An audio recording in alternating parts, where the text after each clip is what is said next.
दो दिलों की नन्ही दास्तां सीजन 2 भाग 24। डाइनिंग टेबल पर आज ढेर सारे पकवान सजाए गए थे। काजल भाभी ने अपने हाथों से छोले भटूरे बनाए थे। साथ में खीर भी थी, कियारा की फरमाइश पर। कियारा खुशी से बोली, ये खीर मेरी फेवरेट है। चाची, आप पहले खाओ ना। आशी हल्की मुस्कान देती है, लेकिन चम्मच हाथ में लेते ही फिर ठिठक जाती है। उसकी आंखें थाली पर हैं, लेकिन जहन कहीं और। काजल भाभी प्यार से बोली, आशी, तुम्हारा पेपर कैसा गया? आशी धीरे बिना आंखें उठाए बोली, ठीक था भाभी। अनिरुद्ध, जो चुपचाप उसे देख रहा था, धीरे से टेबल पर अपना गिलास रखते हुए पूछता है, सिर्फ ठीक? तुमने तो कहा था कि अच्छे से तैयार हो। आशी जवाब देने ही वाली थी कि कियारा बोल उठी, पता है चाचू, चाची सुबह बिल्कुल बहादुर बनकर पेपर देने गई थी। मैंने उन्हें चॉकलेट दी थी। सबके चेहरे पर मुस्कान आ जाती है, पर आशी अब भी थाली से नजरें नहीं हटाती। एक चम्मच खीर लेती है, लेकिन उसे निगलने में मुश्किल होती है। काजल बोली, क्या हुआ आशी, कुछ बात है? आशी धीरे से मुस्कुराने की कोशिश करते हुए बोली, नहीं भाभी, बस थोड़ा थक गई हूँ। उषा जी, जो सामने बैठी थीं, बिना कुछ कहे एक पल को उसकी तरफ देखती हैं। शायद कुछ पढ़ना चाहती हैं, पर फिर नजरें फेर लेती हैं। अनिरुद्ध अब शांत नहीं रह पाता। वो थोड़ा झुककर धीरे से पूछता है, आशी, सब ठीक है? आशी सिर हिलाकर हाँ कहती है, लेकिन उसकी आंखें झूठ बोल रही थीं। तभी कियारा बोलती है, चाची, जब आप चुप रहती हो ना तो अच्छा नहीं लगता। अब फिर से मेरी कहानी वाली चाची बन जाओ ना। आशी मुस्कुरा देती है, वो मुस्कान जो केवल बच्चों के लिए आती है। लेकिन उसके चेहरे पर अब भी एक गहराई थी, जैसे कुछ टूटा है पर आवाज नहीं हुई। कमरे की लाइट बंद है, बस टेबल लैंप चल रहा है।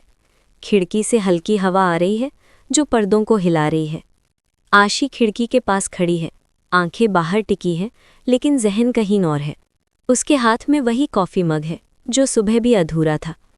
कप अब ठंडा हो चुका है, जैसे उसके भीतर भी कोई ठंडापन बैठ गया हो। धीरे से दरवाज़ा खटखटाता है। आशी बिना देखे बोली, खुला है। दरवाज़ा खुलता है। अनिरुद्ध अंदर आता है, हाथ में एक छोटा सा थर्मस और मग।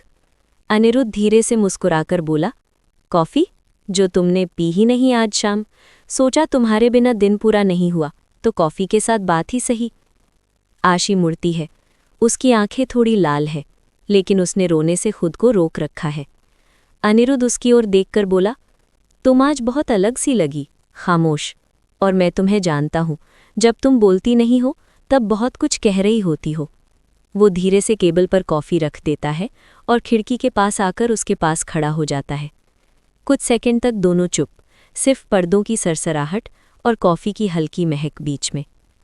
अनिरुद्ध धीरे, बहुत नर्म लहजे में बोला, अगर कहना मुश्किल है तो बस बैठ जाओ, कुछ मत कहो, मैं बस तुम्हारे पास बैठा रहूँगा। आशी उसकी तरफ देखती है, उसकी आंखें भर आई थीं। आशी धीरे से फूट पड़ती है। कभी कभी सब कुछ अच्छा होते हुए भी अंदर से बहुत कुछ बिखर जाता है। कोई एक कॉल, कोई एक आवाज़, और सब फिर से वही डर, वही टूटन लौट आती है। अनिरुद्ध धीरे से गहरी नज़रों से बोला, युवराज ने कॉल किया? आशी चौंकती है और सिर हिलाती है। हाँ, माफ़ी मांगी, और फिर से शुरू करने की बात। जैसे सब कुछ मिटा देना इतना आसान हो, जैसे मैं कोई किताब हूँ जो चाहे तो फिर से पढ़ ले, वो बोली। अनिरुद्ध धीरे लेकिन दृढ़ स्वर में बोला, तुम कोई किताब नहीं हो आशी, तुम एक इंसान हो, जिसने खुद को हर टूटी चीज़ से जोड़कर खड़ा किया है, और अब कोई उसे फिर से नहीं तोड़ सकता। आशी धीरे से मुस्कुरा देती है, आंसू पोंछते हुए बोली, कभी कभी डर लगता है कि मैं फिर से कमज़ोर न पड़ जाऊं। अनिरुद्ध उसकी तरफ देखता है, फिर धीरे से कहता है, तो मैं हूं ना, ताकि जब तुम कमज़ोर पड़ो तो कोई तुम्हारे साथ मजबूत खड़ा हो, कोई जो तुम्हें गिरने नहीं देगा, ना तुम्हारे डर के सामने, ना किसी इंसान के। दोनों चुप हो जाते हैं, लेकिन इस बार वो चुप्पी भारी नहीं, सुकून वाली है। अनिरुद्ध आगे बोला, अब चलो, कॉफ़ी ठंडी हो रही है, और मेरी नींद तुम्हारे मुस्कुराने से जुड़ी है। आशी हल्के से हंस देती है। कियारा टीवी के सामने बैठी थी, बालों में 2 छोटी चोटियां और हाथ में उसका फेवरेट स्टफ्ड टॉय।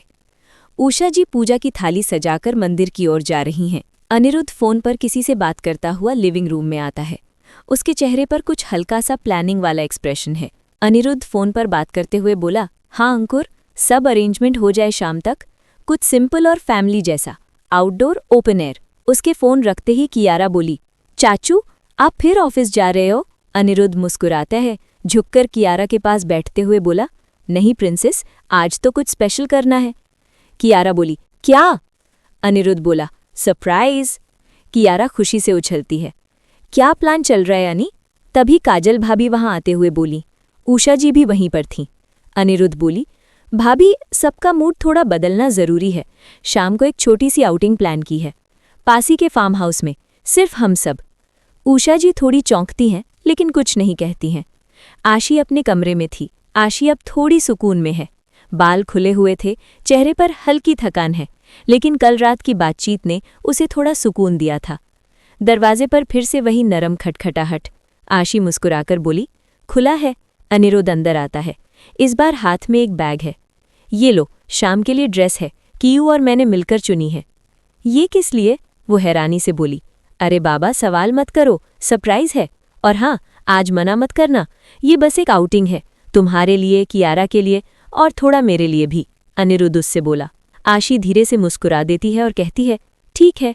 खुला सा मैदान, लाइटें झिलमिल कर रही हैं, बच्चों के लिए स्विंग और बड़ों के लिए बैठने की जगह, हल्का म्यूजिक और एक और किचन काउंटर पर गर्मा गर्म पकौड़े और अदरक वाली चाय। कियारा झूले पर झूल रही है। आशी सफ़ेद सूट में, बालों को साइड से पिन किया हुआ, थोड़ी संकोच में लेकिन सुकून के साथ बैठी है। कियारा अभी भी उछलती कूदती आशी के पास आती है। चाची चलो ना, चाचू से कहो हम तीनों तारों के नीचे वॉक करें। मम्मा पापा और दादी दादू तो आपस में बिजी हैं, किंतु बोर हो रही बहुत। आशी हंस पड़ती है, झुककर उसकी नाक दबाती है। ओके बाबा, चलो बुलाते हैं तुम्हारे चाचू को। कियारा दौड़कर अनिरुद्ध के पास जाती है। चाचू वॉक टाइम, और बीच में मुझे गोदी भी चाहिए। अनिरुद्ध मुस्कुराते हुए बोला, तुम्हारा ऑर्डर सिर आंखों पर। कियारा कभी घास पर भागती है, कभी तारे गिनती है। देखो ना, वो वाला तारा मुझे आशी चाची जैसा लगता है, चमकदार और थोड़ा सा अकेला, कियारा बोली। अनिरुद्ध और आशी दोनों ठिठक जाते हैं, एक दूसरे की तरफ देखे बिना मुस्कुरा देते हैं। आशी हंसते हुए बोली, तुम्हारी ये इमेजिनेशन मुझे डरा रही है। मैं अकेली कहाँ हूँ, आप हो ना मेरे साथ।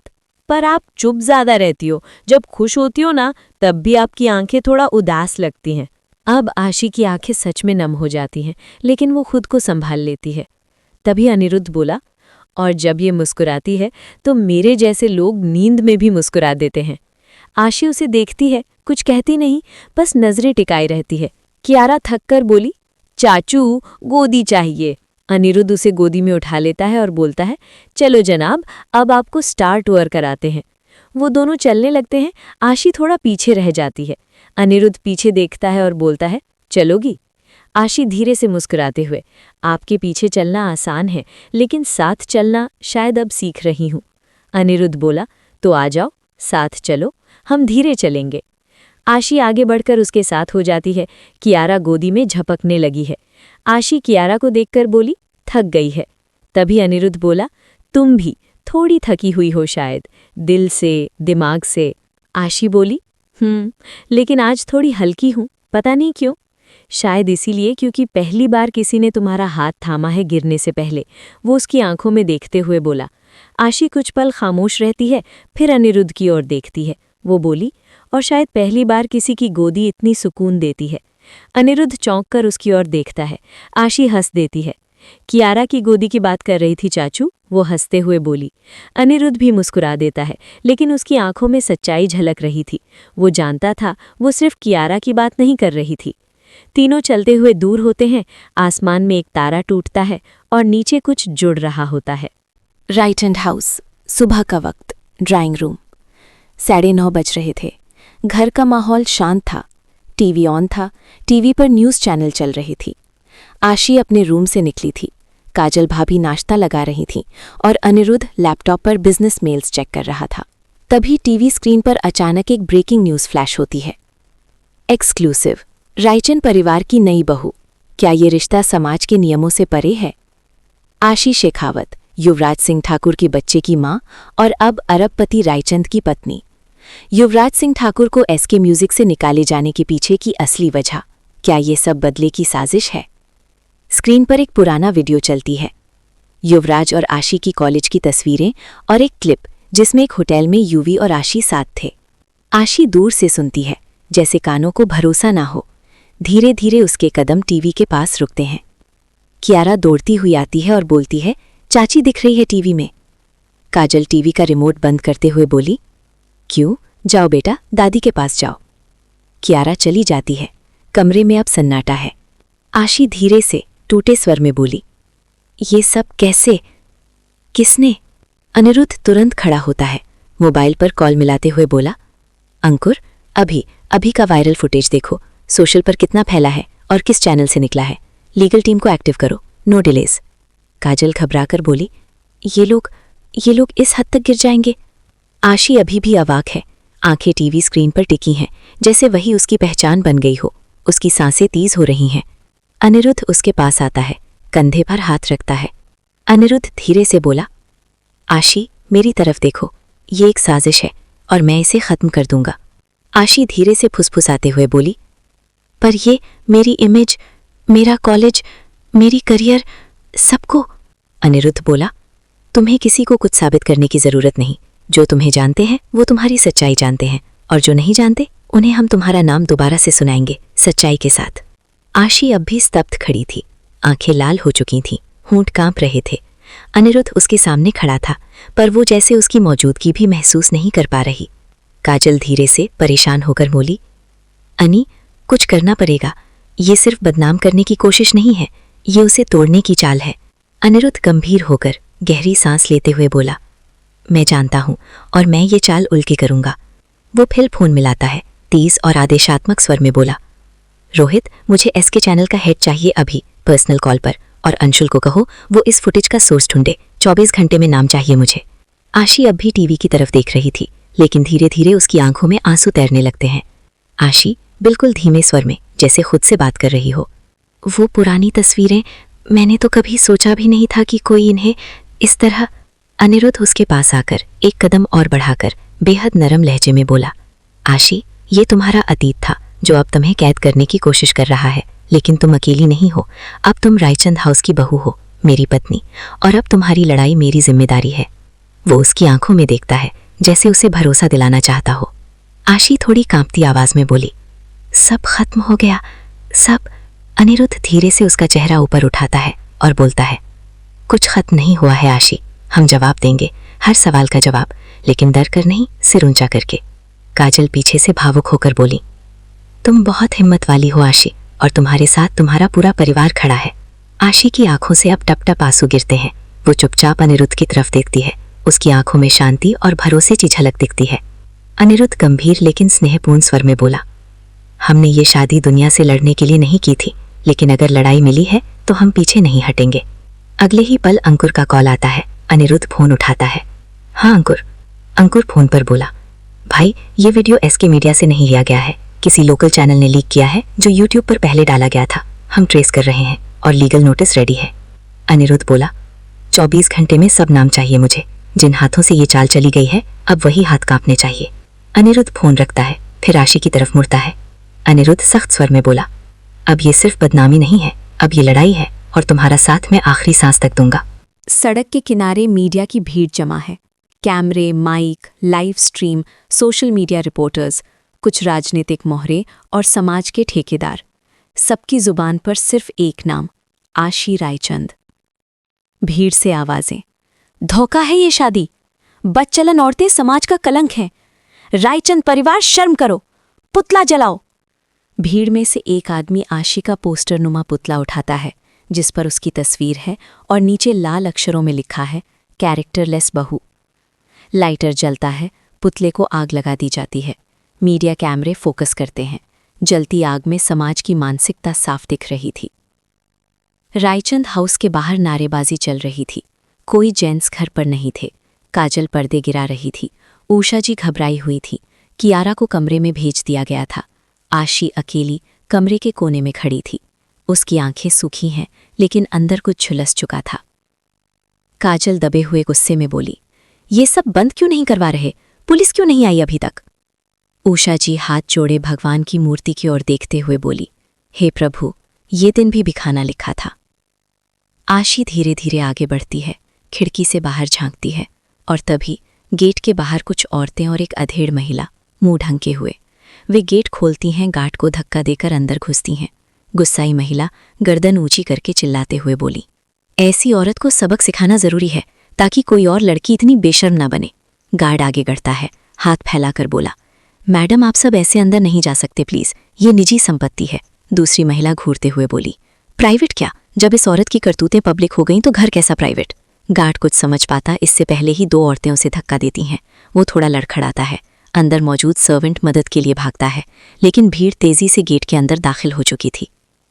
घर के अंदर से काजल किसी चीज की आहट सुनती है। वो पर्दा हटाकर खिड़की से बाहर देखती है।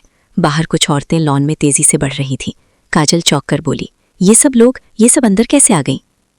काजल जैसे ही बाहर जाने के लिए दौड़ती है। आशी अभी भी खामोश थी, चेहरा बुझा हुआ, हाथों में कियारा की कोई पुरानी ड्राइंग पकड़े हुए खोई हुई सी। तभी कुछ भारी कदमों की आवाज़ उसके कानों में पड़ती है।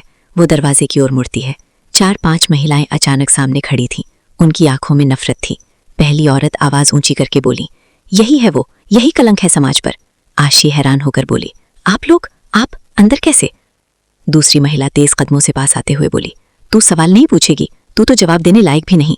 काजल दौड़ती हुई आती है और चिल्लाते हुए बोलती है, रुकिए, क्या कर रहे हैं आप लोग? बाहर निकलो मेरे घर से। लेकिन तब तक बहुत देर हो चुकी है। एक महिला अपने झोले से कालिक भरी शीशी निकालती है। पहली महिला गुस्से से दहाड़ते हुए बोली, हम समाज की इज्जत पर लगी कालिक आज उसी के चेहरे पर पोतेंगे। आशी पीछे हटने की कोशिश करती है, लेकिन दो महिलाएं उसकी बाहें पकड़ लेती हैं। एक झटके में तीसरी औरत शीशी खोलकर उसका सारा चेहरा कालिक से पोत देती है। मोटी काली चिपचिपी स्याही जैसी परत जो उसकी आत्मा तक पहुंच जाती है। उसके कानों में आवाजें गूंजती हैं, भीड़ की औरतें, शर्म करो, इन्हीं की वजह से बेटियां डरती हैं, क्यों चुप बैठे हम? आशी की आंखें चौड़ी हैं, सांस तेज जैसे किसी ने उसका दम घोट दिया हो। काजल स्टाफ को पुकारती है और दौड़कर आशी को भींच लेती है। काजल रोते हुए चिल्लाकर बोली, कोई गार्ड को बुलाओ, इन्हें बाहर निकालो अभी। स्टाफ दौड़कर आता है। किसी तरह उन औरतों को धक्का देकर बाहर निकाला जाता है, लेकिन अंदर जो हुआ है वो एक जख्म छोड़ चुका था। आशी जमीन पर बैठ जाती है, हाथ कांप रहे होते हैं, आंखें खाली, एक खामोशी जिसे कोई शब्द भर नहीं सकता। काजल आशी को पकड़ते हुए रोती हुई बोली, आशी संभालो खुद को, देखो मेरी तरफ। आशी की सांसें तेज होती जा रही थीं। सब खत्म हो गया, मेरी पहचान, मेरी इज्जत, सब मैं। तभी उसकी आंखें पलट जाती हैं और वो बेहोश होकर जमीन पर गिर जाती है। To be continued. कहानी अभी बाकी है। आगे क्या होगा ये जानने के लिए अगला भाग जरूर देखें। और हाँ, लाइक करो, कमेंट करो और सब्सक्राइब करना मत भूलना। मिलते हैं अगले भाग में, तब तक के लिए बाय बाय।